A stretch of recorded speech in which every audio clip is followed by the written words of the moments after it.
وقال رسول الله صلى الله عليه وسلم استنزهوا من البول فإن عامة عذاب القبر منه. صدق الله المولانا العظيم وصدق رسوله النبي الكريم ونحن على ذلك من الشاهدين والشاكرين والحمد لله رب العالمين. إن الله وملائكته يصلون على النبي يا أيها الذين آمنوا صلوا عليه وسلموا تسليما. اللهم صل على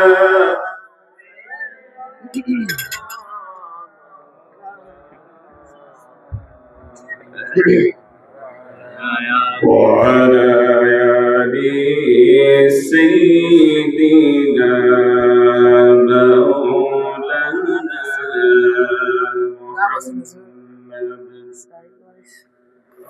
दुनिया पागल कबर लगी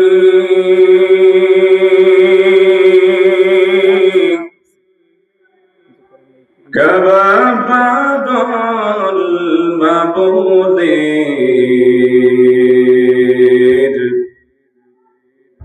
माबूद पागल नबीर जन्नत नबी पागल उम्मते अल्लाहुम्मा सल्ली अला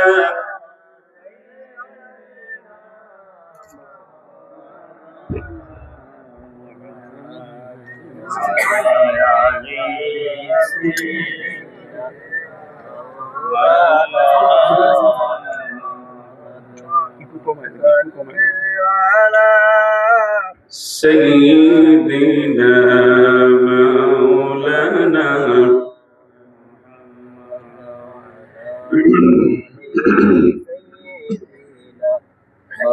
যেখানে থাকো যেদিকে থাকো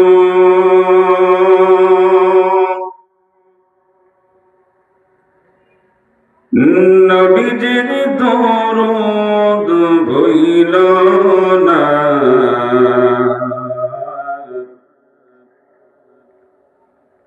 নবীজির দরুদ না ভুলিলে নবীজির দরুদ না ভুলিলে নবী তোমায় ভুলবে না। আল্লাহুম্মা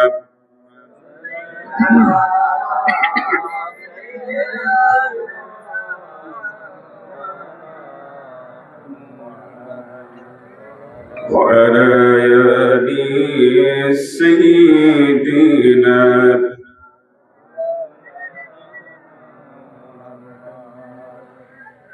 পশু পাখি দেখে বলে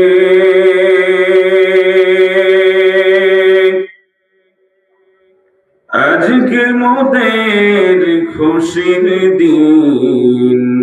পশু পাখি দেখে বলে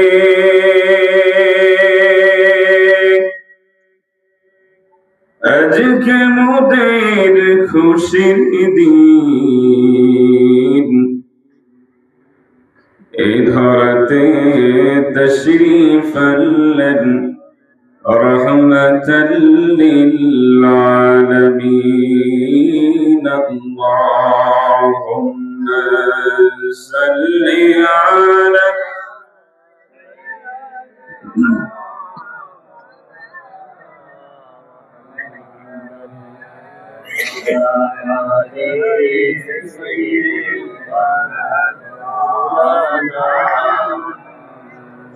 محمد اللهم صل على محمد وعلى آل محمد كما صليت على إبراهيم وعلى آل إبراهيم إنك حميد مجيد اللهم بارك على محمد وعلى آل محمد كما باركت على إبراهيم وعلى آل إبراهيم إنك حميد مجيد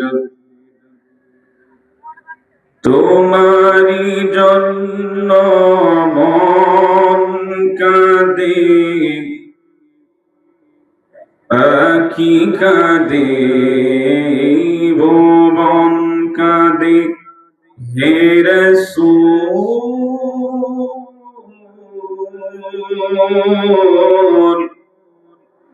তোমারি জন্য মন কাঁদে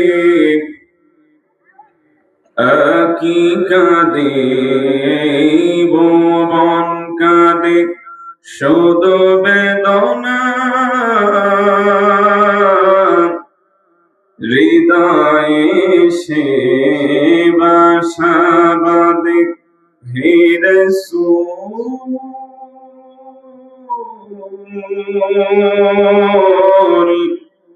তোমারি জন্য মন কাঁদে আঁখি কাঁদে ভুবন কাঁদে রাসূলের জন্য মন কাঁদে কিনা? আপনি আমার নবী মায়ের নবী জনাবে মুহাম্মদুর রাসূলুল্লাহ সাল্লাল্লাহু আলাইহি ওয়াসাল্লামের রওজায় গিয়ে নবীকে সরাসরি সালাম দিতে আমাদের ইচ্ছা আছে না নাই? সর্বপ্রথমই মহান রব্বে করিমের দরবারে আমরা সকলে বলি আল্লাহ তাআলা যেন মৃত্যুর আগে হলেও একবার যেন নবী মুহাম্মদুর রাসূলুল্লাহ সাল্লাল্লাহু আলাইহি ওয়াসাল্লামের রওজায় গিয়ে যেন নবীকে একবার সালাম যেন আমরা দিতে পারি। আল্লাহ আমাদেরকে কবুল করুন, বলি আমিন। যশোরপুর পদুয়াপান সালেহিয়া দাখিল মাদ্রাসার উদ্যোগে অত্র এলাকার কবরবাসীদের রুহের মাগফিরাত কামনায় ইসালে সওয়াব তাফসীরুল কোরআন ওয়াজ ও দোয়ার মাহফিল। আজকের এই মাহফিলের সম্মানিত প্রধান মেহমান ফুরফুরা শরীফের আলা পীর সাহেব কেবলা আলহাজ হযরত মাওলানা আব্দুল্লাহ মারুফ সিদ্দিকী আল কুরাইশি, ফুরফুরা দরবার শরীফ, ভারত। আমরা হুজুরের জন্য দোয়া করি। আমি আসার আগেও হুজুরের কাছ থেকে দোয়া নিয়ে এখানে এসেছি। হুজুর আরো আগেই চলে এসেছে। আমিও হুজুরের সাথে বসে কথা বললাম, কথা বলি এখানে এসেছি। আমরা হুজুরের জন্য দোয়া করি, আল্লাহ তাআলা হুজুরকে নেক হায়াত দারাজ করুন, সুস্থ রাখুন, ভালো রাখুন। হুজুরের সমস্ত দ্বীনি খেদমত গুলাকে আল্লাহ তাআলা কবুল আর মঞ্জুর করুন, বলি আমিন। একজন ওলি মানুষ, আল্লাহওয়ালা মানুষ। কোরআনুল কারীমের মধ্যে আল্লাহ একটা আয়াতের মধ্যে জানান, পৃথিবীতে যারা আউলিয়া হবে, ওলি আল্লাহ যারা হবে, আল্লাহওয়ালা যারা হবে, আল্লাহ এক আয়াতে জানায় দিয়েছেন এদের হাসরের ময়দানে কোনো ভয় থাকবে না, তাদের কোনো চিন্তা থাকবে না। সুবহানাল্লাহ, সুবহানাল্লাহ। আরেক আয়াতে আল্লাহ জানান, যারা আমি আল্লাহ প্রিয় হয়ে যাবে, বন্ধু হয়ে যাবে, আল্লাহ ওয়ালারা সরাসরি আল্লাহর বন্ধু, আর যারা আমার বন্ধু হয়ে যাবে ওই বন্ধুদেরকে আমি আল্লাহ তাআলা অন্ধকার থেকে আমি তাদেরকে আলোর পথ দেখিয়ে দেই। সুবহানাল্লাহ, সুবহানাল্লাহ। কথা কি বুঝতে পারছেন? তাহলে শুরুতেই ওলি আল্লাহদের দুইটা আয়াত পড়েই এরপরে ইনশাআল্লাহ আমি আলোচনায় ঢুকবো। তাহলে এক নাম্বার, আল্লাহ জানান প্রকৃতপক্ষে আল্লাহওয়ালা যারা হবে, আল্লাহর ওলি যারা হবে, আল্লাহ বলেন কিয়ামতের দিন হাসরের ময়দানে তাদের কোনো ভয় থাকবে না, কোনো চিন্তা থাকবে না। এই কথা বলেছেন কে? আপনারা সবাই কি কথা বলতে জানেন? দুইজন কি বুবা এরকম আছে? আর সবাই কথা বলতে পারে না? তাহলে সবাই কথা বলবে, এমনি মানুষ কম।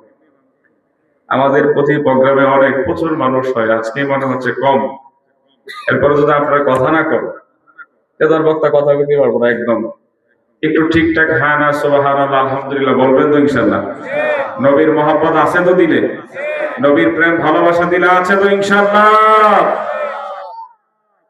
তাহলে কোরআন দিয়া কে বলেছে?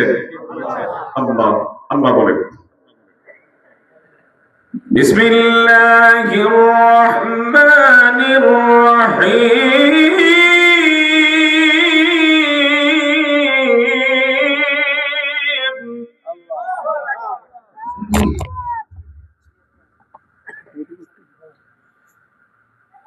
ألا إن أولياء الله لا خوف عليهم ولا هم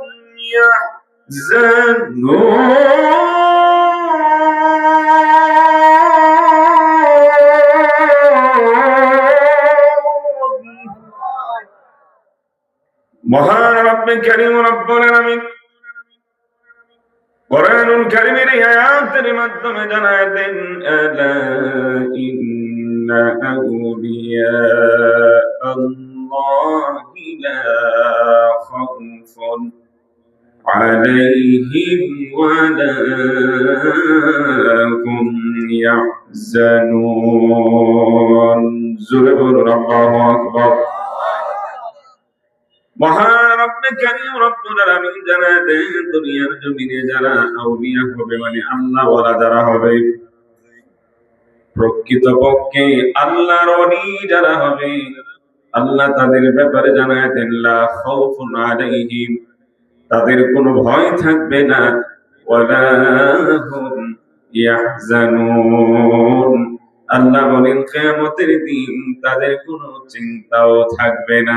সুবহানাল্লাহ। এবার আল্লাহ তাআলা কোরআনুল কারীম আরেকটা আয়াতের মাধ্যমে জানায় দেন ওলি আল্লাহ যারা হবে, প্রকৃতপক্ষে আল্লাহ ওয়ালা যারা হবে, আল্লাহ জানেন তারা কারা? তারা সরাসরি আমার বন্ধু হয়ে যায়। সুবহানাল্লাহ। যারা আমার বন্ধু হয়ে যাবে, আমি আল্লাহ তাদেরকে সহজ পথ, অন্ধকারের পথ থেকে তাদেরকে আলোর পথ আমি আল্লাহ দেখিয়ে দেই। সুবহানাল্লাহ। যারা আল্লাহর ওলি, তারা সরাসরি আল্লাহর কি হয়ে যায়? বন্ধু হয়ে যায়। এই কথা বলছেন কে? আল্লাহ। আল্লাহ বলেন আল্লাহু ওয়ালিয়ুল লাযীনা আমানু ইখরিজুহুম মিনাল যুলুমাতি ইলান নূর।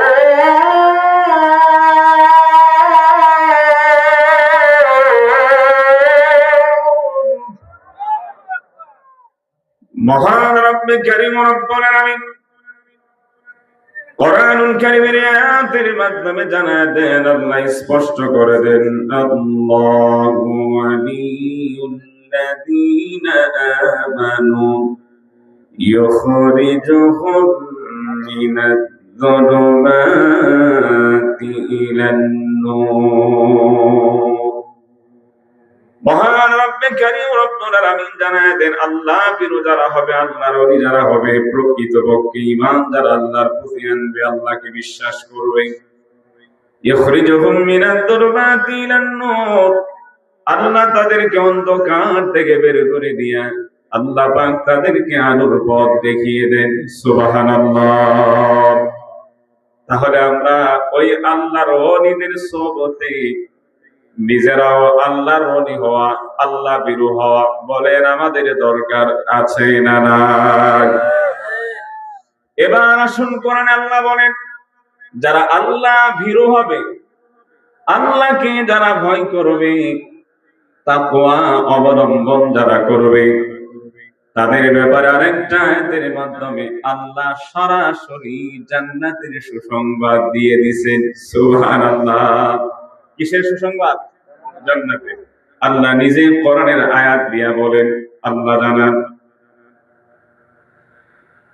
وَسِيقَ الَّذِينَ اتَّقَوْا رَبَّهُمْ إِلَى الْجَنَّةِ زُمَرًا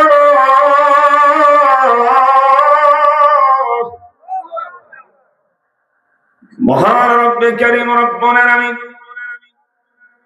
কোরআনুল কারীমের আয়াতের মাধ্যমে জানায় দেন, ওয়াসিকাল্লাযীনা ইত্তাকাউ রাব্বাহুম ইলাল জান্নাতি যুমারা। মহান রব্বে কারীম রব্বুল আলামিন জানায় দেন, দুনিয়ার মানুষেরা যারা তাকওয়া অবলম্বন করবে, আল্লাহ ভীরু যারা হবে, আল্লাহ ওয়ালা যারা হবে, আল্লাহ জানায় দেন ওই মানুষগুলাকে জান্নাতি ফেরেশতারা দলে দলে তাদেরকে জান্নাতের দিকে নিয়ে যাবে। সুবহানাল্লাহ। এই মানুষগুলাকে যখন জান্নাতের দিকে নিয়ে যাওয়া হবে, জান্নাতের দরজার সামনে যখন গিয়ে তারা যখন দাঁড়াবেন, জান্নাতের গেটের সামনে যখন তারা যাবে, যাওয়ার পর কি হবে আল্লাহ জানান, তোমরা জানোনি? তারা যখন জান্নাতের দরজার সামনে যাবে তখন কি হবে? আল্লাহ তাআলা নিজেই এই আয়াতের পরের অংশে জানায় দেন, হাত্তা ইযা জাউহা ওয়া ফুতিহাত আবওয়াবুহা। জোরে বলুন আল্লাহু আকবার। মহান রব্বে কারীম রব্বুল আলামিন জানায় দেন, এই মানুষগুলা যখন জান্নাতের দরজার সামনে গিয়ে যখন দাঁড়াবে, দাঁড়ানোর সাথে সাথে আল্লাহ তাআলা জান্নাতের সমস্ত দরজাগুলা খুলে দিবে। সুবহানাল্লাহ। জান্নাতের সমস্ত দরজাগুলা খুলে যাবে। এবার আল্লাহ তাআলা বলেন এই আয়াতের পরের অংশে, জান্নাতের দরজা যখন খুলে যাবে তখন জান্নাতের গেটে দরজার যে জান্নাতি ফেরেশতারা দারোয়ান যারা থাকবে, ওই জান্নাতি ফেরেশতারা এই জান্নাতি মানুষগুলাকে দেখে একটা স্বাগতম জানাবে। স্বাগতম। আচ্ছা বলুন তো, এখন আপনাদের এই তারার কোন এমপি মন্ত্রী তারা যদি এখানে হঠাৎ করে চলে আসে, বলেন তো তাদের জন্য একটা বাহবা সম্মান আছে না নাই? এদেরকে সম্মান দেওয়া হবে কিনা? হবে। আল্লাহ তাআলা জানান, এই জান্নাতি মানুষগুলাকে যখন জান্নাতের দরজাগুলা যখন খুলে দেওয়া হবে, জান্নাতি ফেরেশতারা এই মানুষগুলাকে দেখে দেখে বাহবা জানাবে, স্বাগতম জানাবে। আল্লাহ জানান, জানোনি তোমরা কিভাবে বাহবা স্বাগতম জানাবে? কোন ভাষায় জানাবে? রব্বে কারীম রব্বুল আলামিন এবার এই একই আয়াতের পরের অংশে এবার আল্লাহ জানায় দেন, জানোনি স্বাগতমটা কোন ভাষায় জানানো হবে? আল্লাহ বলেন,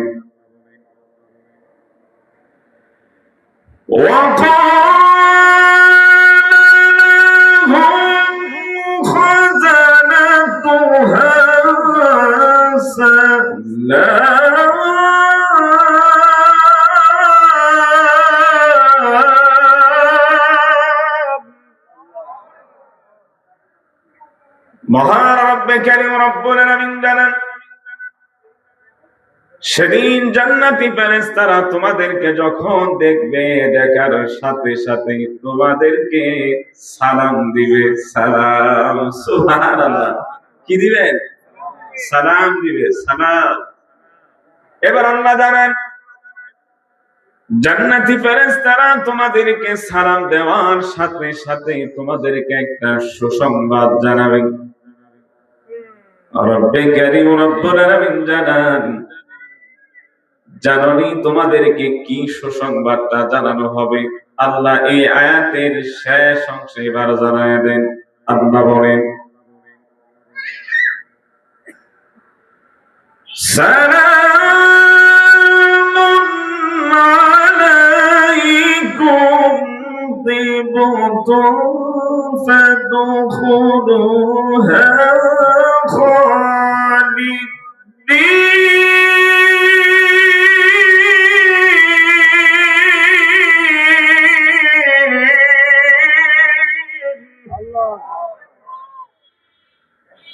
কোরআনের আয়াত শুনলে খারাপ লাগে? কোরআনের সরাসরি এই আয়াতের কথাগুলা কার? সবাই বলুন তো, সবাই বলুন, এই কোরআনের কথাগুলা কার? আচ্ছা, প্রশ্ন এবার বলুন তো, এই কোরআন কোন নবীর উপর নাজিল হলো? আমাদের নবী জনাবে মুহাম্মদুর রাসূলুল্লাহ সাল্লাল্লাহু আলাইহি ওয়াসাল্লামের উপর কোরআন নাজিল হয়েছে।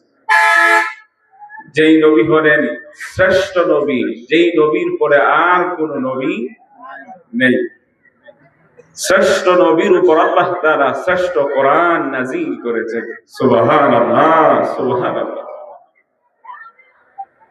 তাহলে আমার বাবা, আমার বন্ধু, তাহলে এবার খেয়াল করুন, আল্লাহ তাআলা আয়াতের শেষ অংশে এবার জানায় দেয়, জান্নাতি ফেরেশতারা সেদিন বলবে, ও মানুষেরা, তোমরা আজকে জান্নাতে ঢোকো, জান্নাতে প্রবেশ করো। রব্বে কারীম রব্বুল আলামিন জানায় দিয়েছেন, আজ থেকে তোমাদের জন্য এই জান্নাত হলো চিরস্থায়ী। আল্লাহ তোমাদেরকে বানায় দিয়েছেন। সুবহানাল্লাহ।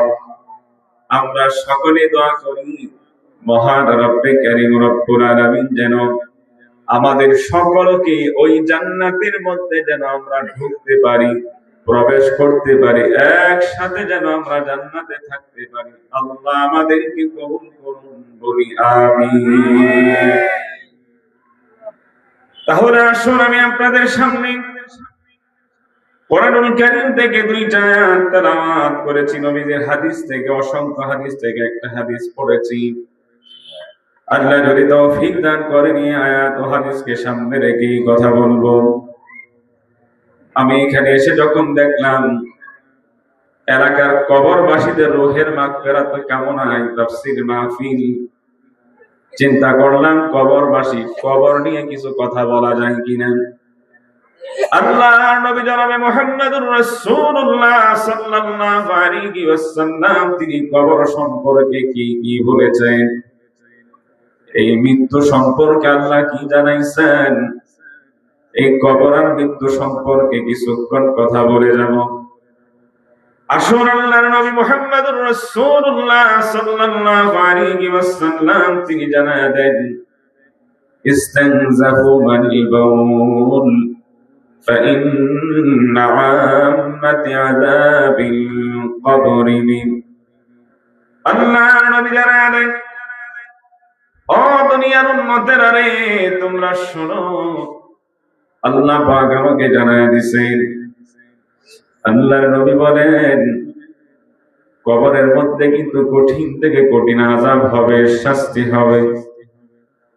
দুনিয়ার মানুষেরা রে, তোমরা জানোনি কবরে কোন কোন কারণে কেন কেন আযাব হবে, তোমরা জানোনি।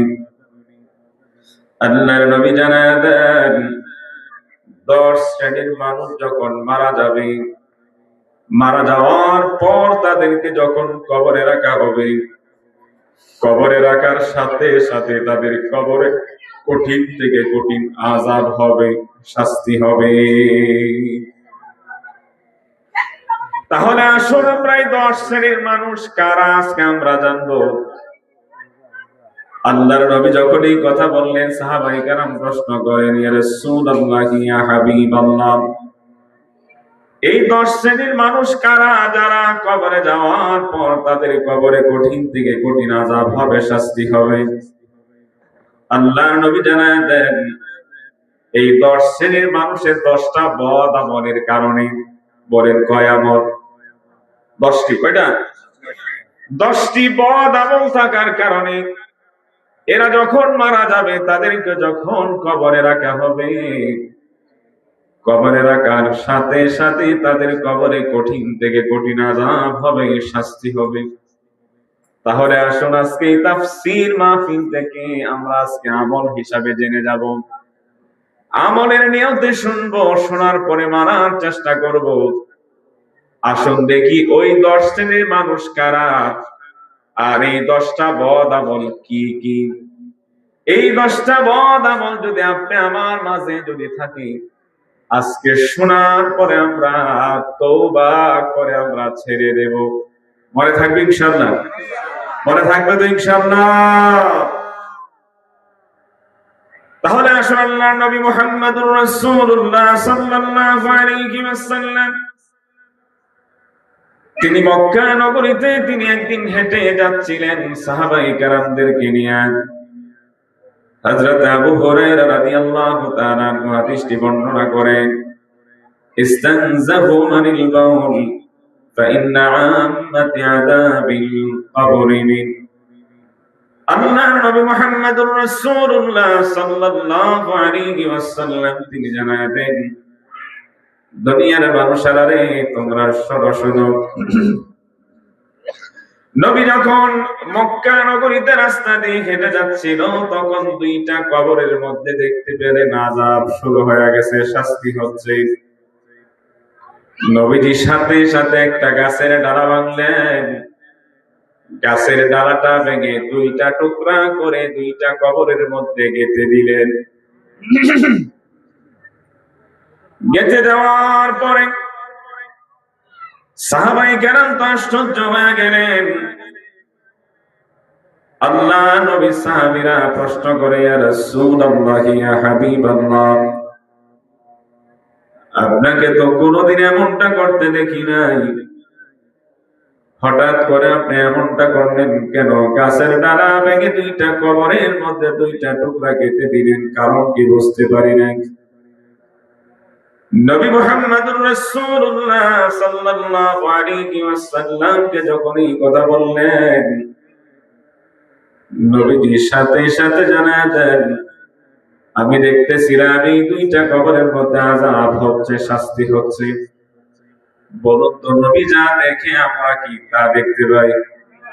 নবী যা শুনেন তা আমরা কি শুনতে পাই? না না না। আল্লাহ নবীকে আল্লাহ তাআলা যা দেখাতেন তাই তিনি বলতেন। নবীর কাছে যা ওহী আসতেন, নবী তাই মানুষকে জানায় দিতেন। আমার বাবা, আমার বন্ধু,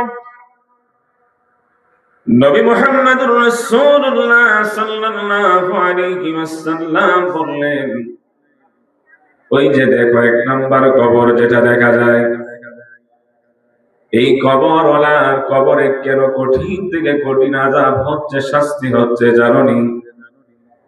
এই মানুষটা যখন দুনিয়ার জমিনে ছিল, যখন হাঁটা পড়া চলতো, যখন চলাফেরা করতো, দুনিয়াতে যখন ছিল, তখন তার একটা বদ আমল ছিল।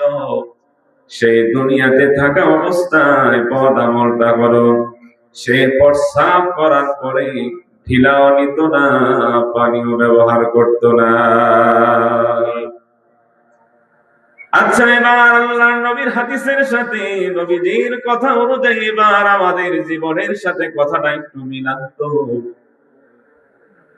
আল্লাহর নবী যে বললেন, 1 নম্বরে কবরে আযাব হওয়ার কারণ হলো সে প্রস্রাব করে পানিও নিত না, ঢিলাও ব্যবহার করত না। এই বদ আমলটা থাকার কারণে তার কবরের মধ্যে আযাব হচ্ছে, শাস্তি হচ্ছে। এবার বলুন তো, এই বদ আমলটা আমাদের মধ্যে বলেন আছে না নাই? আছে? আপনাদের কি মনোযোগ আছে নাকি? কেউ কেউ ঘুমাইতেছেন, কেউ কেউ কথা বলেন, কেউ কেউ খাবার খাচ্ছেন মনে হচ্ছে। এটা কি মাহফিলের আদ্যবতা নাকি? মাহফিলে, কোরআনের মাহফিলে আসতে গেলে একদম চুপ, একদম দিলের কান লাগায় শুনতে হবে। এখানে এসে যদি আপনারা গল্প করেন, আপনারা খান, তো আপনাদের মনোযোগ এখানে নাই।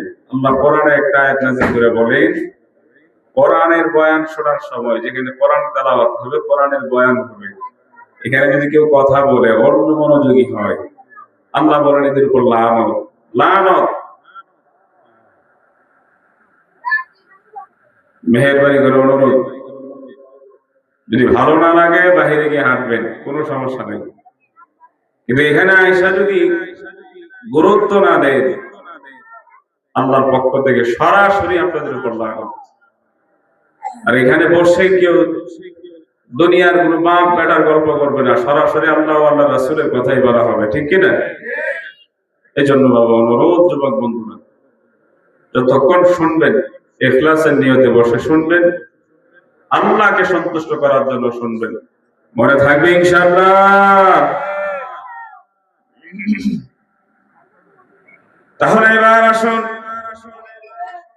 নবী মুহাম্মদুর রাসূলুল্লাহ সাল্লাল্লাহু আলাইহি ওয়াসাল্লাম তিনি জানালেন, ওই ব্যক্তির কবরে আযাব হওয়ার কারণ হলো দুনিয়াতে থাকা অবস্থায় তার বদ আমল ছিল। সে প্রস্রাব করে পানি নিত না, ডিনা ব্যবহার করত না, আবার এমন জায়গায় প্রস্রাব করত, প্রস্রাবের গায়ে প্রস্রাবের ছিটা তার গায়ের মধ্যে রাখতো, খেয়াল করে নাই, অবহেলা করত। ঠিক তেমনি আজকে এই জামানায় আমাদেরও কিন্তু একই অবস্থা। কত মানুষ আছে আমরা এমন প্রস্রাব করে করে পানিও নেই না, টিলা ব্যবহার করি না। বলেন তো এমন মানুষ সমাজে আছে না নাই? আমার বাবা, আমার বন্ধু, কত যুবকরা আছে এমন দাঁড়ায়া দাঁড়ায়া প্রস্রাব করে। দাঁড়ায়া দাঁড়াতে আপনি প্রস্রাব করলেন, বলুন তো দাঁড়িয়ে প্রস্রাব করলে প্রস্রাবের ছিটা গুলা গায়ে এসে লাগা সম্ভব কিনা? সম্ভব। আমার বাবা, আমার বন্ধু, যুবক বন্ধুরা, এই বদ আমলটা যদি কারো মধ্যে থাকে, আমি খাস করে দিল থেকে বলি, মেহেরবানি করে অনুরোধ করে বলি, এই অভ্যাসটা যদি কারো মধ্যে থাকে, মেহেরবানি করে অভ্যাসটা ছেড়ে দিবেন ইনশাআল্লাহ। তাহলে এক নাম্বার চলে গেলাম। এবার নবী মুহাম্মদুর রাসূলুল্লাহ সাল্লাল্লাহু আলাইহি ওয়াসাল্লাম তিনি জানালেন, দুনিয়ার মানুষেরা রে, ওই যে 2 নাম্বার খবর দেখা যায়, ওই কবরের ব্যক্তির কবরে কেন আযাব হচ্ছে, কেন শাস্তি হচ্ছে জানেন? আল্লাহ নবী বলেন, ও দুনিয়ার উম্মতেরা, তোমরা শুনে রাখো, তোমরা শুনে রাখো, এই ব্যক্তিটা দুনিয়াতে থাকা অবস্থায় তার একটা বদ আমল ছিল। ওই বদ আমলটা হলো, তোমরা কি জানোনি? ওই বদ আমলটা হলো, দুনিয়াতে থাকা অবস্থায় ওই ব্যক্তিটা অন্যের সমালোচনা করত, অন্যের গীবত করত। এবার বলেন তো, অন্যের গীবত করা, অন্যের সমালোচনা করা, ওই মানুষগুলা সমাজে আছে না নাই? আছে না নাই কাকা? অভাব নাই। দেখবেন নিজের কোনো দোষ নাই, শুধু অন্যের সমালোচনা, অন্যের গীবত, অন্যের দোষ, নিজের একটাও দোষ নাই। অমুকের ছেলে ভালো না, অমুকের মেয়ে ভালো না, অমুক তমুক, এটা সেটা যা বলার সব বলে মানুষের ব্যাপারে, নিজের দিকে খেয়াল করে না। হায় হায় আফসোস, এক আঙ্গুল দিয়ে যে আপনি অন্যকে দোষী করলেন, নিজের দিকে তাকান, 3টা আঙ্গুল আপনার দিকে ঘুরে আছে, আপনাকে বোঝাচ্ছে আপনি বড় দোষী। এই জন্য অন্যের দোষ না খোঁজাখুঁজি করে, অন্যের সমালোচনা না করে, অন্যের গীবত না করে, নিজেকে নিয়ে সমালোচনা করুন, নিজেকে নিয়ে গবেষণা করুন। যতদিন আমি হায়াত পেলাম, এই হায়াতের মধ্যে কতদিন নেক আমল করলাম আর কতদিন গুনাহ করলাম। নিজেকে নিয়ে যদি আমরা সমালোচনা করতে পারতাম, তাহলে আমাদের প্রত্যেকটা সমাজে প্রত্যেকটা মানুষ নম্র ভদ্র হয়ে যেত। খুন খারাপি চিটারি বাটপারি সাদাবাজি এগুলা সমাজে হতো না, ঠিক কিনা? আমার বাবা আমার বন্ধু, তাহলে দুইটা চলে গেল। এক নাম্বার নবী বলেন ইস্তানজাকু মানিল বাউল ফাইন্না আমাতি আযাবিল কবরি মিন।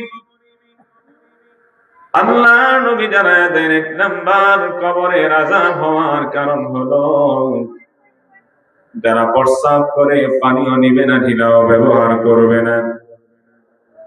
দুই নাম্বার কারণ হলো যারা অন্যের সমালোচনা করবে, অন্যের গীবত করবে।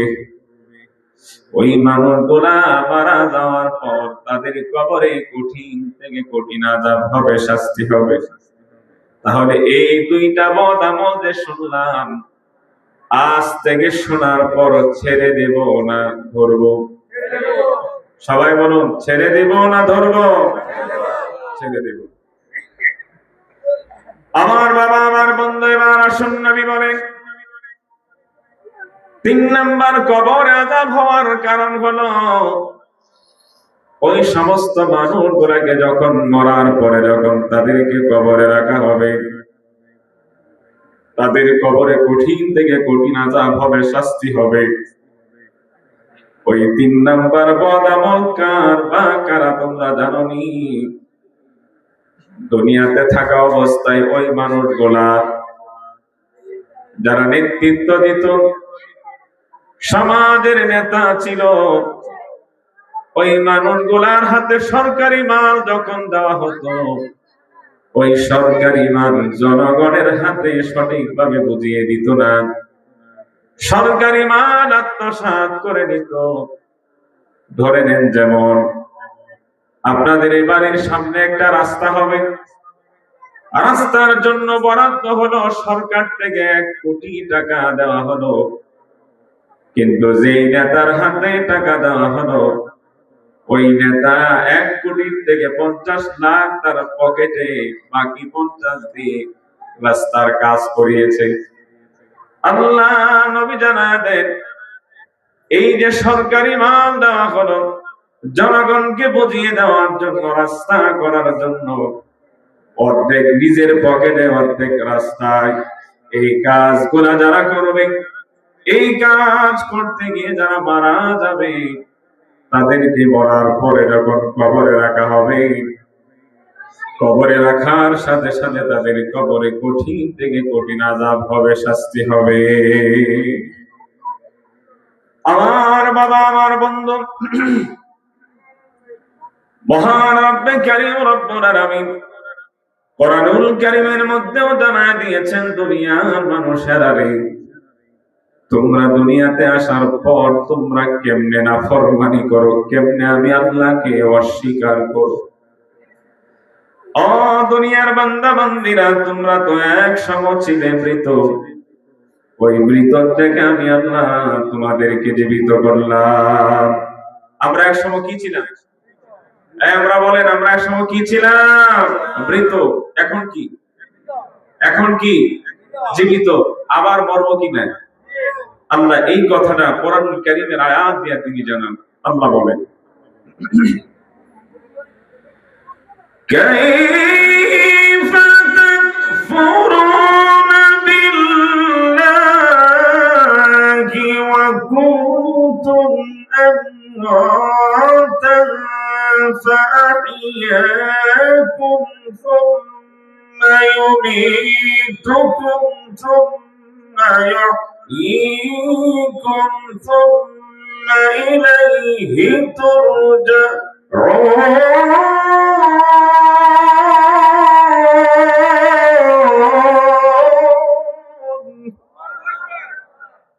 মহান রব্বে কারীম রব্বুল আলামিন কোরআনুল কারীমের সূরাতুল বাকারার আয়াতের মাধ্যমে আল্লাহ জানায় দেন, কাইফা তাকফুরুনা বিল্লাহি ওয়া কুনতুম আমওয়াতান ফাআহইয়াকুম ثم يميتكم ثم يحييكم ثم إليه ترجعون জোরে বলুন আল্লাহু আকবার। মহান রব্বে কারীম রব্বুল আলামিন জানায় দেন কাইফা তাকফুরুনা বিল্লাহ, তোমরা কিভাবে আমি আল্লাহর সাথে নাফরমানি করো, কিভাবে আল্লাহকে অস্বীকার করো। তোমরা তো এক সময় ছিলে মৃত, ওই মৃত থেকে আমি আল্লাহ তোমাদেরকে জীবিত করলাম, এই জীবিত থেকে আবার তোমাদেরকে মরা লাগবে, মরার পর আবার আমি আল্লাহর কাছে তোমাদেরকে ফিরে আসতে হবে। আচ্ছা বলুন তো, এখন আমরা যে আছি আমরা কি মরা না জীবিত? সবাই বলুন জীবিত। মহান রব্বে কারীম রব্বুল আলামিন বলেন, দুনিয়ার বান্দা বান্দীরা তোমরা শোনো, কেমনে তোমরা নাফরমানি করো। তোমাদেরকে তো আমি মাটি থেকে তৈরি করলাম। কোথা থেকে? মাটি থেকে তোমাদেরকে বানালাম, আবার মাটির মধ্যেই তোমাদেরকে যাওয়া লাগবে, ওই মাটি থেকে আবার তোমাদেরকে উঠানো হবে। আল্লাহ এই কথাটাও কোরআনুল কারীমের আয়াত দিয়ে দলিল দিয়ে জানায়া দেন। আল্লাহ বলেন, মিনহা খালাকনাকুম ওয়া ফিহা নুঈদুকুম ওয়া মিনহা নুখরিজুকুম তারাতান উখরা।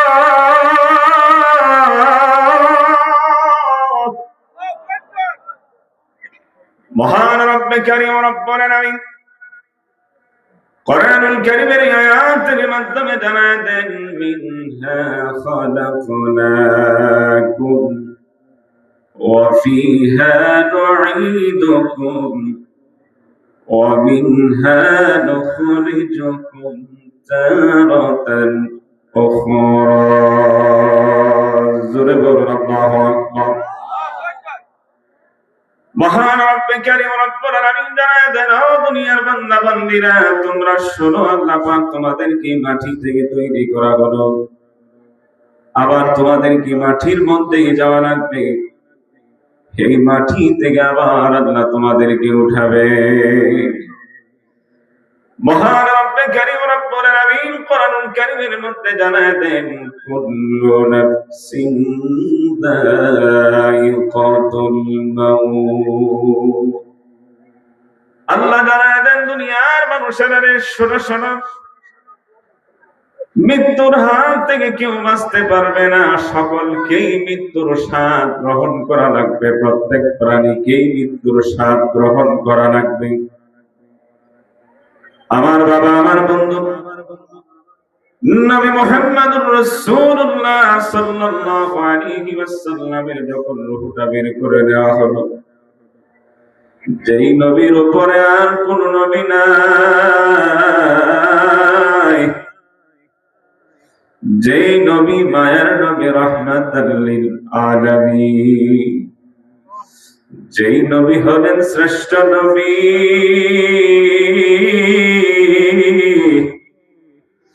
যেই নবী মৃত্যুর সময় উম্মতকে বলে নাই, নবী বলতো ইয়া উম্মতি ইয়া উম্মতি। নবী মুহাম্মদুর রাসূলুল্লাহ সাল্লাল্লাহু আলাইহি ওয়াসাল্লাম তিনি অসুস্থ অবস্থায় কখনো হুঁশ কখনো বেহুঁশ, ওই সময় মালাকুল মাউত আজরাইল এসে দরজার মধ্যে নক করে। দরজায় যত নক করলো, ফাতেমা দৌড়ায় গিয়া দরজাটা খুলে দিল। দরজা খোলার পর ফাতেমা দেখতে পেল এমন একটা ভয়ঙ্কর মানুষ, মাথাটা মনে হলো আসমানে, পা মনে হলো জমিনে। ফাতেমা দৌড়ায় বাবাকে ডাক দিয়া বলে, বাবা, এমন ভয়ঙ্কর ব্যক্তি তো আমি আর কোনোদিন দেখি নাই, আপনার কাছে কত মানুষ আসলো গেল আমি দেখলাম, কিন্তু এমন ভয়ঙ্কর ব্যক্তি মানুষ আর আমি দেখি নাই। নবীকে যখন এই কথা যখন শোনালেন, নবী বুঝতে পেরেছেন ওই মানুষটার কেউ হবে না, সে অবশ্যই মালাকুল মাউত আজরাইল হবে। ফাতেমা ডাক দিয়ে বলে, দরজা খুলে দাও, দরজা খুলে দাও, ঘরের ভিতরে প্রবেশ করার অনুমতি দিয়ে দাও। মালাকুল মাউত আজরাইল ঘরের ভিতরে এসে নবীকে সালাম দেয়, আসসালাতু ওয়াসসালামু আলাইকা ইয়া রাসূলুল্লাহ,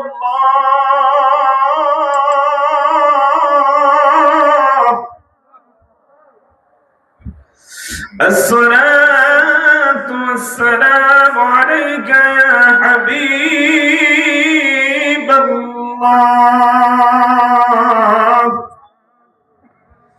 নবীকে ডাক দিয়ে বলে, ও প্রাণের নবী, মায়ার নবী, আল্লাহ পাক আমাকে পাঠিয়েছেন আপনার কাছ থেকে একটা অনুমতি নেওয়ার জন্য। ও নবীকে আপনি যদি অনুমতি দেন তাহলে আমি আপনার রূহ বের করব, আপনি যদি অনুমতি না দেন আমি চলে যাব। আল্লাহ আমাকে পাঠাইছেন আপনার কাছ থেকে একটা অনুমতি নেওয়ার জন্য। আপনি যদি বলেন তাহলে আমি রূহ বের করব, যদি না বলেন আমি চলে যাব। এই কথা যখন নবীকে শোনালেন, নবী তো কান্না শুরু করে দিলেন, কান্না শুরু করে দিলেন। কান্নার মধ্য দিয়ে নবী ডাক দেয়, ও জিবরাইল, তুমি কোথায়, তুমি কোথায়? নবী যখন জিবরাইল আমিনকে ডাক দিল, রব্বুল আলামিন সাথে সাথে জিবরাইল আমিনকে পাঠায়া দেন। জিবরাইল আমিন এসে নবীকে ডাক দেয়, প্রাণের নবী,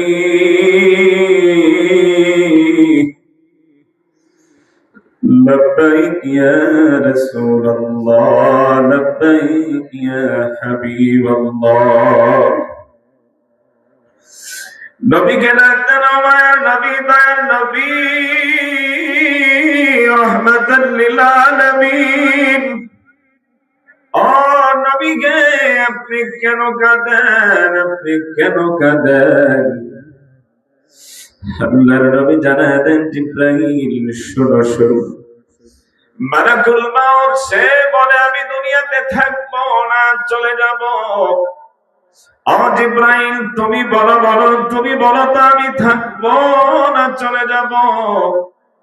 জিবরাইল আমিনকে যখন এই কথা বললো, জিবরাইল আমিন কি বলবে, কি বলবে? জিবরাইল আমিন তখন কোরআনুল কারীমের একটা আয়াত মনে করায় দেন, নবীকে কোরআনুল কারীমের আয়াত শোনায় দেন, নবীকে শোনায় দেন, ইন্নাকা মাইয়িতুন ওয়া ইন্নাকুম মাইয়িতুন।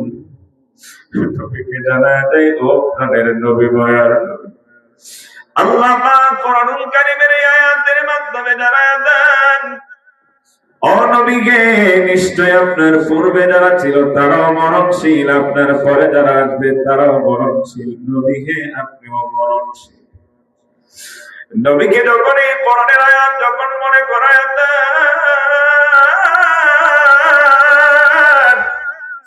নবী তখন শিশু বাচ্চাদের মতো আরো হাও করে তিনি কান্না শুরু করে দেন, কান্না শুরু করে দেন। ও যুবক বন্ধুরা, মুরব্বী বাবারা, একটু দিলটা নরম করে দেন, একটু দিলটা নরম করে দেন। দেখেন তো আপনি আমার নবী মায়া, নবীর প্রেমে মাতোয়ারা হয়ে, নবীর আশিকে রাসূল হয়ে, নবীর প্রেমে মাতোয়ারা হয়ে একটু চোখের পানি আসে কিনা, একটু চোখের পানি আসে কিনা? দিলটা একটু নরম করে দেন। চোখের পানি বড় দাম, চোখের পানি বড় দাম। জাহান্নামের আগুন বড় কঠিন, বড় কঠিন। ওই জাহান্নামের আগুন সমুদ্রের পানি দিয়া ঠান্ডা করা সম্ভব না, নিবানো সম্ভব হবে না। কিন্তু আল্লাহ জানায় দেন, ও দুনিয়ার গোলাম, কিন্তু এক ফোঁটা চোখের পানি দিয়া জাহান্নামকে ঠান্ডা করা সম্ভব। ও দুনিয়ার মানুষেরা রে, বেশি বেশি করে কান্না করো, কম হাসো, বেশি বেশি কান্না করো। আমার বাবা, আমার বন্ধু, একটু দিলটা নরম করে দেন, দেখেন তো একটু চোখের পানি আসে কিনা, একটু চোখের পানি আসে কিনা।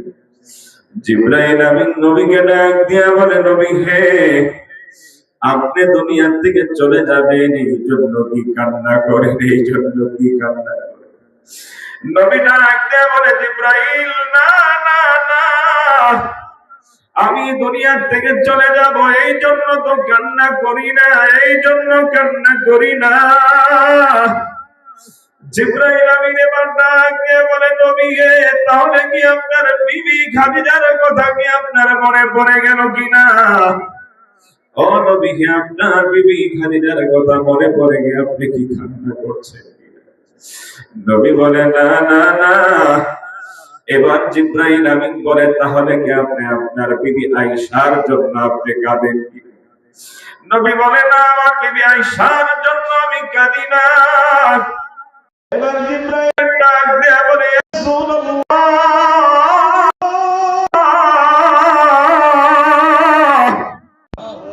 ইয়া হাবিবাল্লাহ, তাহলে কি আপনার কন্যা কলিজার টুকরা ফাতেমা মেয়ের জন্য কি আপনি কান্না করেন কিনা, কান্না করেন?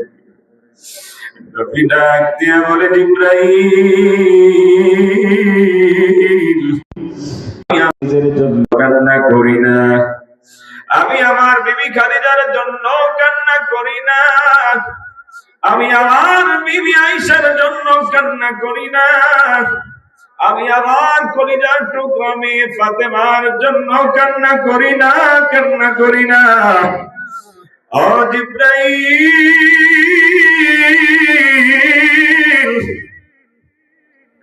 তুমি জানো আমি কেন কান্না করি, কেন কান্না করি? আমি পৃথিবীর জমিনে যতদিন থাকবো ততদিন আমার মায়ার উম্মতের জন্য ছায়া হয়ে থাকবো।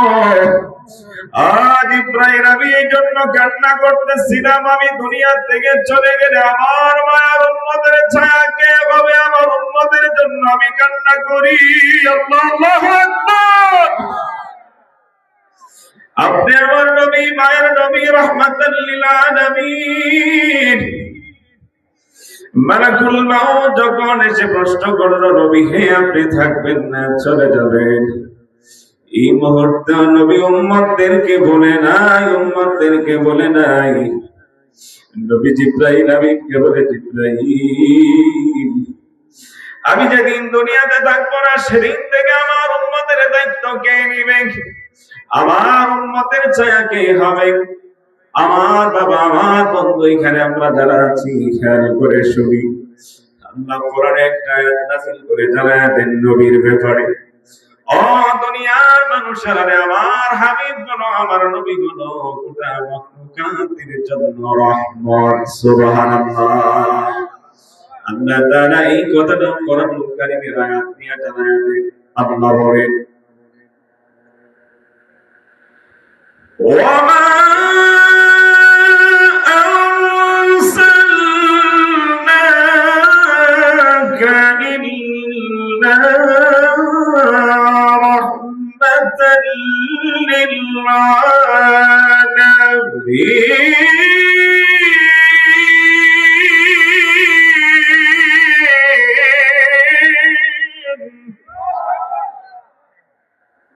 মহান রব্বে কারীম রব্বুল আলামিন কোরআনুল কারীমের আয়াতের মাধ্যমে জানায়া দেন, দুনিয়ার মানুষেরা রে, আমার নবী হলো গোটা পৃথিবীর যত মাখলুকাত আছে সমস্ত মাখলুকাতের জন্য রহমাতাল লিল আলামিন। আমার বাবা, আমার বন্ধু, আপনি আমার মায়ের নবী, দয়ার নবী। নবীজির চরিত্রের ব্যাপারেও আল্লাহ তাআলা কোরআনুল কারীমের মধ্যে একটা আয়াত নাযিল করে দিয়ে জানায়া দেন, নবীর চরিত্রটা কেমন ছিল, নবীর আখলাকটা কেমন ছিল, আল্লাহ জানায়া দেন। আমার বাবা, আমার বন্ধু, একটা ঘটনার মাধ্যমে আপনারা সহজে বুঝতে পারবেন। নবীজির সিরাতের মধ্যে এসেছে, নবীজি একদিন মক্কা নগরী দিয়ে রাস্তা দিয়ে হেঁটে যাচ্ছিল। হঠাৎ করে নবী লক্ষ্য করে দেখলেন একজন বৃদ্ধা মহিলা, কাটুরিয়া মহিলা কাঠগুলা বাঁধতেছিল আর নবীকে গালি দিচ্ছিল, নবীর বাবাকে গালি দিচ্ছিল। আব্দুল্লাহ অমুক, আব্দুল্লাহর বেটা অমুক তমুক নানান ভাবে নবীকে গালি দিচ্ছিল। আর নবী ওই মুহূর্তেই তার পাশ দিয়ে যাচ্ছিল, নবীজি নিজ কানে কথাগুলো শুনে ফেললেন। আচ্ছা, আপনাদের কাছে আমার একটা প্রশ্ন, বলুন তো, আমার বাবাকে আমাকে কেউ গালিগালাজ করলো, নিজ কানে শুনে ফেললাম, বলেন তো রাগ উঠবে কিনা? রাগ উঠবে কিনা? কিন্তু নবীর ব্যাপারটা দেখেন, নবী যে আলাদা, নবী যে আল্লাহ তাআলা কত কুদরত দিয়া মায়া করে রহমত আর দয়া দিয়ে আল্লাহ বানাইছে। নবী নিজ কানে শুনতে পারলেন ওই কাঠুরিয়া মহিলাটা নবীকে গালি দিল, নবীর বাবাকে গালি দিল। নবীজি নিজ কানে শোনার পরেও বিন্দু পরিমাণ রাগ করে দেখেন। নবীজি দাঁড়ায় আছেন, ওই বৃদ্ধা মহিলা, কাঠুরিয়া মহিলাটা তার কাঠ গোলা যখন বাঁধা হলো, ওই বৃদ্ধা মহিলা যখন এই কাঠের বোঝা যখন তার মাথার মধ্যে নিবে, এমন সময় আমার মায়ার নবী, দয়ার নবী দৌড়ায় গিয়া বৃদ্ধা মহিলাকে ডাক দিয়া বলে, বৃদ্ধা মা, আপনি কাঠের বোঝা আপনি নিতে পারবেন না, আপনার বোঝাটা আমার মাথায় উঠাইয়া দেন। সুবহানাল্লাহ। নবী মুহাম্মদুর রাসূলুল্লাহ সাল্লাল্লাহু আলাইহি ওয়াসাল্লাম যখন দৌড়ায়া গিয়া যখন বৃদ্ধা কাঠুরিয়া মহিলাকে বলল, মহিলা, ও বাবা, আপনার বোঝাটা আমার মাথায় উঠাইয়া দেন। বৃদ্ধা মহিলা বলল, হে যুবক, তুমি কে? তুমি কে? তোমাকে তো চিনলাম না। মক্কার মধ্যে আদর্শবান যুবক আছে যে অন্যের বোঝা নিজের মাথায় উঠাইয়া দেয়, ওই যুবক যে মক্কার মধ্যে আছে আমার তো জানা ছিল না। বৃদ্ধা মহিলাকে নবী মুহাম্মদুর রাসূলুল্লাহ সাল্লাল্লাহু আলাইহি ওয়াসাল্লাম বলে, ও বৃদ্ধা মা, আপনি আমাকে চিনবেন না, আপনার বোঝা আমার মাথায় উঠাইয়া দেন। বৃদ্ধা মহিলা বলে, না না না, যতক্ষণ পর্যন্ত তোমার পরিচয় না দিবা, ততক্ষণ পর্যন্ত আমার বোঝা তোমার মাথায় উঠায় দেব না। বৃদ্ধা মহিলা যখন কোনোভাবেই যখন বোঝা দিচ্ছিল না, এবার আল্লাহ নবী বলেন, ও বৃদ্ধা মা, আপনি শুনুন, কিছুক্ষণ আগে যে আপনি গালিগালাজ করলেন আব্দুল্লাহর বেটা মুহাম্মদকে সহ, আমি আর কেউ না, আমি গোলাম আব্দুল্লাহর বেটা মুহাম্মদুর রাসূলুল্লাহ সাল্লাল্লাহু আলাইহি ওয়াসাল্লাম। এই কথা যখন বলল, বৃদ্ধা মহিলা ডাক দিয়ে বলে, ও মুহাম্মদ, তোমার ব্যাপারে মক্কার ওই কাফেররা তারা অনেক কিছু বলেছে, আমি শুনে শুনে তোমার ব্যাপারে এইগুলা বললাম, আমি তোমাকে কোনোদিন দেখি না। কিন্তু মুহাম্মদ,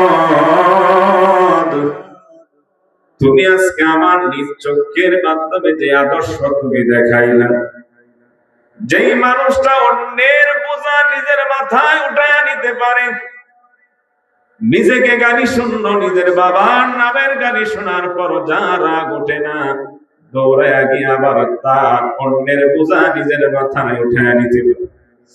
আব্দুল্লাহর বড় মুহাম্মদ,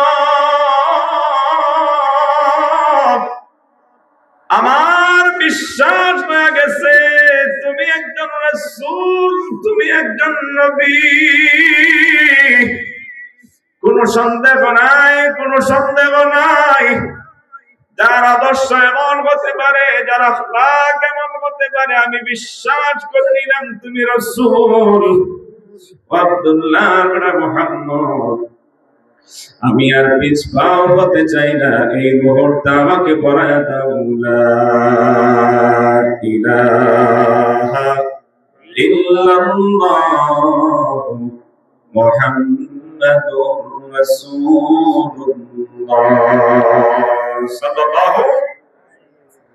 আমার বাবা, আমার বন্ধু, আল্লাহ রাব্বুল আলামিন নবীর আখলাকের ব্যাপারে চরিত্রের ব্যাপারে কোরআনুল কারীমের মধ্যে একটা আয়াত নাযিল করে দিয়ে জানায় দেন নবীর আখলাক কেমন ছিল। আল্লাহ বলেন, ওয়া ইন্নাকা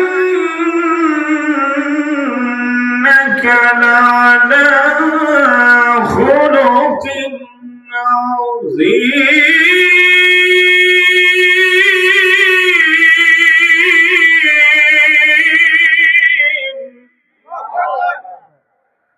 মহান রব্বে কারীম রব্বুল আলামিন কোরআনুল কারীমের আয়াতের মাধ্যম দিয়ে জানায় দেন, ওয়া ইন্নাকা লা'আলা খুলুকিন আযীম। নবী জানায় দেন, নবীকে নিশ্চয়ই নবীকে আপনি প্রত পবিত্র শ্রেষ্ঠ চরিত্রের আধার। আল্লাহু আকবার। আপনি আমার নবীর চরিত্র শ্রেষ্ঠ চরিত্র, শ্রেষ্ঠ আখলাকের মানুষ ছিলেন। সেই নবী মুহাম্মদুর রাসূলুল্লাহ সাল্লাল্লাহু আলাইহি ওয়াসাল্লাম মৃত্যুর সময় আগ মুহূর্তে উম্মতদেরকে ভুলে নাই। আমরা সেই উম্মতরা কি নবীকে ভুলে যাব? বলেন, নবীকে ভুলে যাব? তাহলে এবার আসুন আমরা এক এক করে সামনে আগাই। আমরা 3 নাম্বার জানতে পারলাম, যারা সরকারি মাল যারা আত্মসাৎ করবে, তারা যখন মারা যাবে তাদের কবরে কঠিন থেকে কঠিন আযাব হবে, শাস্তি হবে। এবার আসুন আল্লাহর নবী বলেন 4 নাম্বার, তাদের কবরের মধ্যে কঠিন থেকে কঠিন আযাব হবে, শাস্তি হবে। আল্লাহর নবী জানায় দেন, জানেন তারা কারা? দুনিয়াতে থাকা অবস্থায় যাদের মধ্যে এই বদ আমলটা থাকবে, ওই বদ আমল হলো দুনিয়াতে থাকা অবস্থায় যারা বেশি বেশি যারা মিথ্যা কথা বলবে, ওই মিথ্যা কথা ওনারা যখন মারা যাবে তাদেরকে কবরে রাখার পর তাদের কবরে কঠিন থেকে কঠিন আযাব হবে, শাস্তি হবে। আচ্ছা, এবার বলুন তো, এই মিথ্যা কথার বদ আমল আপনি আমার মধ্যে আসেনি? এই কুমিল্লা শহরে যদিও থাকে, তবে এই গ্রামে একজনেরও নাই। জি, এই গ্রামে আছে। চিন্তা করুন তো, নবীর কথাটা একটু মিলান তো। এই যে মিথ্যা কথা বলেন, নবী মুহাম্মদুর রাসূলুল্লাহ সাল্লাল্লাহু আলাইহি ওয়াসাল্লাম যখন কোন সময় শুনতো ওই সাহাবীরা মিথ্যা কথা বলছে, নবী খুব রাগান্বিত হতেন, খুব রাগান্বিত হতেন। নবী মুহাম্মদুর রাসূলুল্লাহ যখন আবার শুনতেন ওই সাহাবীরা মিথ্যা কথার জন্য তওবা করেছে, নবী তখন মুস্কি হাসি দিতেন। আমার বাবা, আমার বন্ধু, মিথ্যা কথা বড় একটা কঠিন এক গুনাহ, কবিরা গুনাহ, মুহূর্তে মুহূর্তে আমরা করি। কোরআনুল কারীমের মধ্যে একটা সূরা আছে, সূরাতুল ফাতিহা। যেই সূরা আমরা সকলে জানি আলহামদুলিল্লাহর সূরা। এই সূরাটার কিন্তু বেশ কয়েকটা নাম আছে। এর মধ্যে একটা নাম হলো সূরাতুল ফাতিহা, আরেকটা নাম হলো সূরাতুশ শিফা। ঠিক এইভাবে এই সূরার আরেকটা নাম হলো উম্মুল কোরআন, মানে কোরআনের মা। ঠিক তেমনি হাদিসের ভাষার মধ্যে এসেছে, যত গুনাহ আছে, যত পাপ আছে, সমস্ত গুনার মা হলো মিথ্যা কথা। কি কথা? মিথ্যা কথা। দেখবেন বেচারা ঘরের ভিতর শুয়ে আছে, কেউ ফোন দিল প্রয়োজনে, তাকে দরকার, সেই ঘরের ভিতর কম্বলের নিচে শুয়ে থেকে বলে, দোস্ত আমি তো বাড়িতে না, আমি তো ঢাকা যাচ্ছি। হয়নি এরকম মানুষ? মানে মিথ্যা কথাটা এমন হয়ে গেছে, এমন হয়ে গেছে, ঘুম থেকে উঠেই মিথ্যা কথা দিয়ে জীবন শুরু করি, আবার ঘুমানোর আগে আবার মিথ্যা কথা বলে ঘুমাতে যায়। আছে না নাই? আমার বাবা, আমার বন্ধু, সবার কাছে অনুরোধ করে বলবো, আমার মুরব্বী বাবারা, যুবক বন্ধুরা, জানি না জীবনে আর কোনোদিন দেখা হবে কিনা, জানি না, আল্লাহ ভালো জানেন। তবে সবার কাছে অনুরোধ করে বলে যাই, এই মিথ্যা কথার বড় অভ্যাস যাদের মধ্যে আছে, মেহেরবানি করে ছেড়ে দিবেন, তওবা করে ছেড়ে দিবেন। কারণ এই বদ আমল যদি না ছাড়েন, নবী বলছেন কবরে যাওয়ার সাথে সাথে কঠিন থেকে কঠিন আযাব হবে, শাস্তি হবে। আমার বন্ধু, আমার বাবা, কবর বড় কঠিন ঘর। ওই ঘর 3.5 হাত মাটির ঘর, যেই ঘরে কোনো আলো নাই, কোনো বাতি নাই, যেই ঘরের মধ্যে কোনো বালিশ নাই, কোনো বিছানা নাই। আমার বাবা, আমার বন্ধু, ওই 3.5 হাত মাটির ভিতরে আমরা কেমনে থাকবো, কেমনে থাকবো? ওই ঘর তো পোকামাকড়ের ঘর, সাপ বিচ্ছুর ঘর। আল্লাহর নবী বলেন, আল কবরু রাওদাতুম মিন রিয়াদিল জান্নাহ আও হুফরাতুম মিন হুফারিন নার। আল্লাহর নবী জানায় দেন, এই কবরটা কারো কারো জন্য জান্নাতের বাগান হয়ে যাবে, জান্নাতের টুকরা হয়ে যাবে। আর এই কবরটা কারো কারো জন্য জাহান্নামের গর্ত হয়ে যাবে, জাহান্নামের টুকরা হয়ে যাবে। আমার বাবা, আমার বন্ধু, দুনিয়ার জমিন থেকে যে যে আমল করবে, ওই আমলের ফলাফল সে পাবে। আমার বাবা, কারো 50 বছর, কারো 60 বছর হয়ে গেছে। এই 50 বছর, এই 60 বছর হায়াতের মধ্যে, এই সময়ের মধ্যে আপনি কয়টা মিথ্যা কথা বললেন, কয়টা পাপ করলেন, কয়টা গুনাহ করলেন, আর কয়টা নেক আমল করলেন, উত্তম ভালো নেক আমল কয়টা করলেন? আল্লাহ জানায় দেন, আমি আল্লাহ প্রত্যেকটা মানুষকে পরীক্ষা করব। আল্লাহ কি করবে? পরীক্ষা করবে। আল্লাহ দেখবেন তোমরা আমি আল্লাহর জন্য কতটুকু ভালো উত্তম নেক আমল করেছো, নাকি দুনিয়া পাওয়ার জন্য সময় নষ্ট করছো। আল্লাহ তাআলা এই কথাটাও কোরআনুল কারীমের আয়াত দিয়ে জানায় দেন। আল্লাহ বলেন,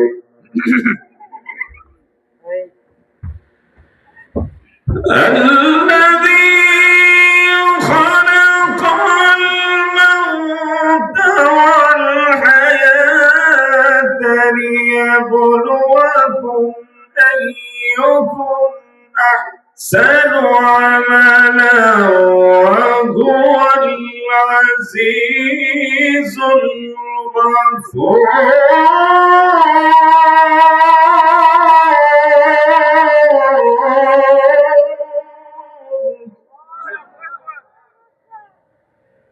মহান রব্বে কারীম রব্বুল আলামিন বলেন, ও দুনিয়ার মানুষেরা রে, আমি আল্লাহ প্রত্যেককে পরীক্ষা করে করে দেখব, তোমরা যারা আছো কে কতটুকু উত্তম নেক আমল আমি আল্লাহর জন্য করতে পারো, নাকি দুনিয়া পাওয়ার জন্য, দুনিয়ার জন্য সময় বিলীন করে দিলা। আমি আল্লাহ পরীক্ষা করে করে দেখব। আমার বাবা, আমার বন্ধু, জীবনে যারা গুনাহ করলাম, পাপ করলাম, আমাদের এই 60 বছরের হায়াতের মধ্যে, জিন্দেগির মধ্যে আমরা কতটা মিথ্যা কথা বললাম। এই যে এখানে আমরা বসে আছি, আমাদের জীবনে অনেক মিথ্যা কথা আছে। কত মিথ্যা যে বলেছে, আমাদের নিজেদেরই কোনো হিসাব নাই, ঠিক কিনা? ঠিক আল্লাহ রাব্বুল আলামিন জানান, এই যে মিথ্যা কথা তোমরা বলো, মিথ্যা বলে বলে মানুষকে ধোঁকা দাও। দেখবেন মানুষ, কত মানুষ আছে ব্যবসা করে, মিথ্যা কথা ছাড়া সে ব্যবসায় চলে না। আছে না এরকম? মিথ্যা বলে বলে মানুষকে ধোঁকা দেয়। আল্লাহর নবী জানান, ইস্তানজাফু বানিল বাউল ফাইন্না আম্মাতি আযাবিল কবরি মিন। আমার বাবা, আমার বন্ধু, বন্ধু, কবরে কবরে কঠিন থেকে কঠিন আযাব হবে, শাস্তি হবে। আল্লাহর নবী জানায় দিয়েছেন। তাহলে 4 নাম্বার জানতে পারলাম, যারা বেশি বেশি মিথ্যা কথা বলবে তারা কবরে যাওয়ার পর কবরে কঠিন থেকে কঠিন আযাব হবে, শাস্তি হবে। এবার আসুন 5 নাম্বার নবী জানায় দেন, যে মানুষগুলা 5 নাম্বার বদ আমল যাদের মধ্যে থাকবে। 5 নাম্বার বদ আমল কি? যারা বেনামাজি হবে, যারা নামাজ পড়বে না। বেনামাজিদেরকে যখন কবরে রাখা হবে, তাদের কবরে কঠিন থেকে কঠিন আযাব হবে, শাস্তি হবে। আচ্ছা বলেন, এই বদ আমলটা এলাকার মধ্যে বলেন আছে না নাই? কত মানুষ আছে যে নামাজ পড়ে না। আজকেও এখানে আপনারা এই মাঠের মধ্যে অনেক মানুষ আছে এমন এসব নামাজটা পড়ে নেই, আছে না নাই? এবার লক্ষ্য করুন তো, কত মানুষ আছে এমন, কতদিনকে দিন চলে গেছে, মাসকে মাস চলে গেছে, ফজরের নামাজের সেজদায় তার কপালটা লাগে নাই। আছে না নাই এমন মানুষ? কত দিন চলে গেছে, কত মাস চলে গেছে, কত বছরকে বছরও চলে গেছে, এমনও নাফরমান আছে তার এই কপালটা ফজরের নামাজের সেজদায় লাগে নাই। এরকম মানুষ আছে না নাই? আচ্ছা আমার বাবা, আমার বন্ধু, আপনি যে ফজরের নামাজ পড়েন নাই, ঘুমায় আছেন, এমন কি কোনো গ্যারান্টি আছে যে সকাল বেলার সূর্য আপনি দেখতে পারবেন? কোনো গ্যারান্টি নাই। ঘুম ভাঙলে সকাল, ঘুম না ভাঙলে পরকাল, ঠিক কিনা? আপনি যে নিশ্চিত আপনি ঘুমায় আছেন, আপনার কোন ফজরের নামাজের কোনো টেনশন নাই, কোনো চিন্তা নাই। এমন অত হতে পারে আপনি যে ফজরের নামাজ পড়েন নাই, আপনি ঘুমায় আছেন। এমন তো হতে পারে যোহরের নামাজের আগে আগে আপনার জানাজার নামাজ অনুষ্ঠিত হয়ে যেতে পারে। হতে পারে কিনা? এই জন্যই তো কবি কত সুন্দর করে বলেন, কেমন করে ঘুমাও তুমি, কেমন করে ঘুমাও তুমি, ও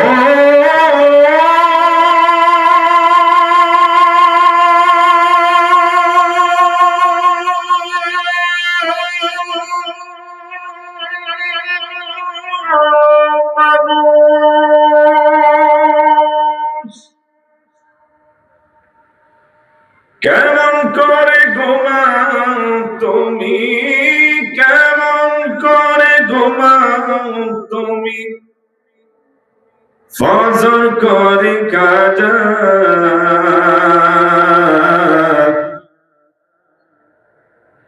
এমন তো হতে পারে যোহরে জানাজা তোমার, এমন তো হতে পারে যোহরে জানাজা। হতে পারে কিনা?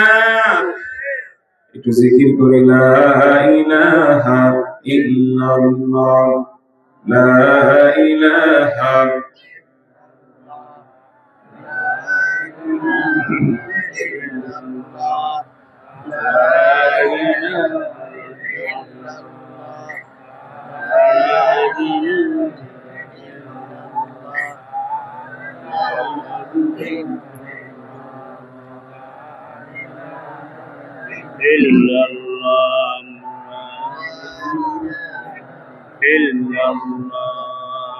لا إله إلا الله لا إله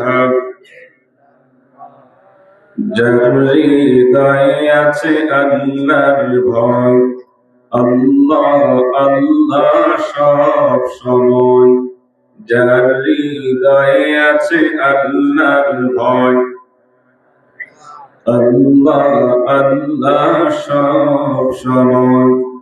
দুনিয়াদারি ভালো লাগে না, দুনিয়াদারি ভালো লাগে না, ভালো লাগে শুধু ইল্লাল্লাহ, লা ইলাহা লা ইলাহা ইল্লাল্লাহ, লা ইলাহা লা ইলাহা ইল্লাল্লাহ, লা ইলাহা লা ইলাহা ইল্লাল্লাহ মুহাম্মাদুর রাসূলুল্লাহ সাল্লাল্লাহু। আমার বাবারা, বন্ধুরা, কত মানুষ আছে নামাজ পড়ে না, আযান শোনার পরেও ঘরের ভিতর বসে থাকে, মসজিদে নামাজের জন্য আসে না। আল্লাহর নবী মুহাম্মদুর রাসূলুল্লাহ সাল্লাল্লাহু আলাইহি ওয়াসাল্লাম যেদিন মেরাজে গিয়েছিলেন, সেদিন তো আল্লাহ পাক হাদিয়া স্বরূপ নামাজ নবীকে দিয়ে দিয়েছিল। 5 ওয়াক্ত নামাজ তো প্রথম দেন নাই, আল্লাহ রাব্বুল আলামিন এই উম্মতকে 50 ওয়াক্ত নামাজ দিয়েছিল। কিন্তু আল্লাহ তাআলা তার হাবিবের মায়ায়, হাবিবের খাতিরে কমাতে কমাতে 5 ওয়াক্তের মধ্যে চলে আসছে।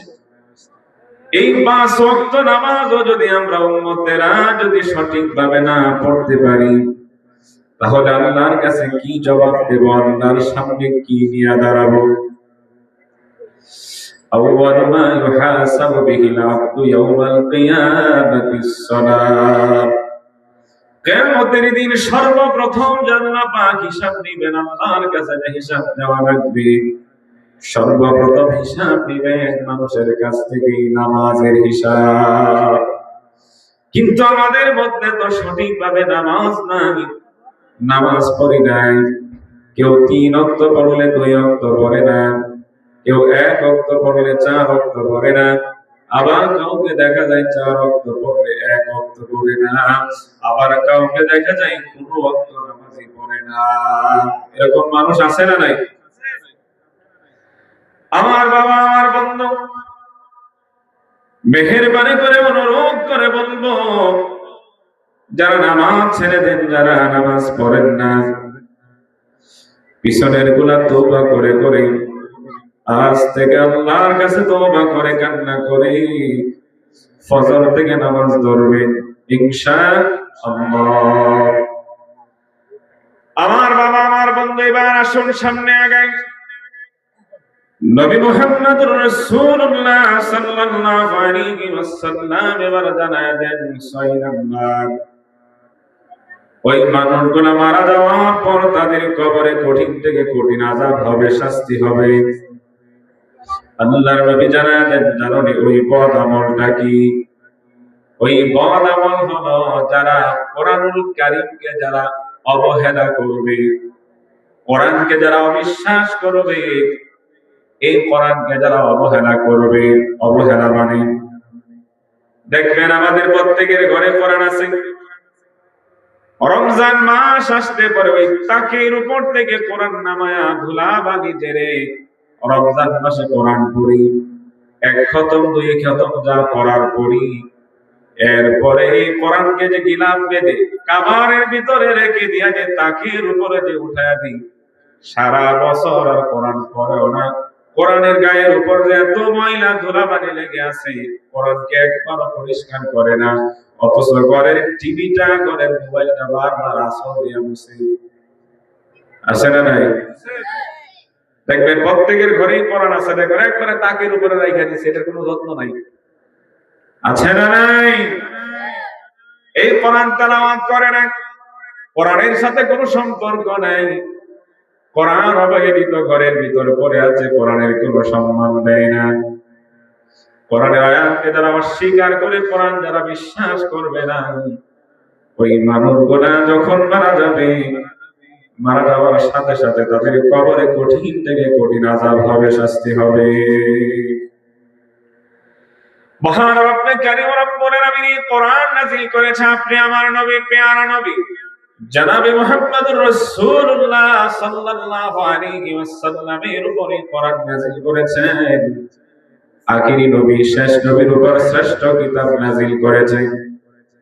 এই যে আপনারা আছে আপনাদের ব্যাপারে আল্লাহ রাব্বুল আলামিন কোরআনুল কারীমের মধ্যে একটা আয়াতের মাধ্যমে দেন দুনিয়ার মানুষেরা, যারা কোরআনের আয়াত, যারা দিনের কান লাগায় যারা শুনবে, শ্রবণ করবে, আমি আল্লাহ নিজে জানায় দিলাম, যেমন আপনারা শুনতেছেন, চুপ থেকে নীরবে নীরবে যারা কথাগুলো শুনছেন, তাদের ব্যাপারে আল্লাহ কোরআনের আয়াতের মাধ্যমে জানায় দেন, যারা চুপ থেকে কোরআন শুনবে আমি আল্লাহ তাদের উপর রহম করি, দয়া করি। সুবহানাল্লাহ। আল্লাহ কি করেন? রহম করেন, দয়া করেন কোরআন শুনলে। আল্লাহ বলেন, وَإِذَا قُرِئَ الْقُرْآنُ فَاسْتَمِعُوا لَهُ وَأَنصِتُوا لَعَلَّكُمْ تُرْحَمُونَ।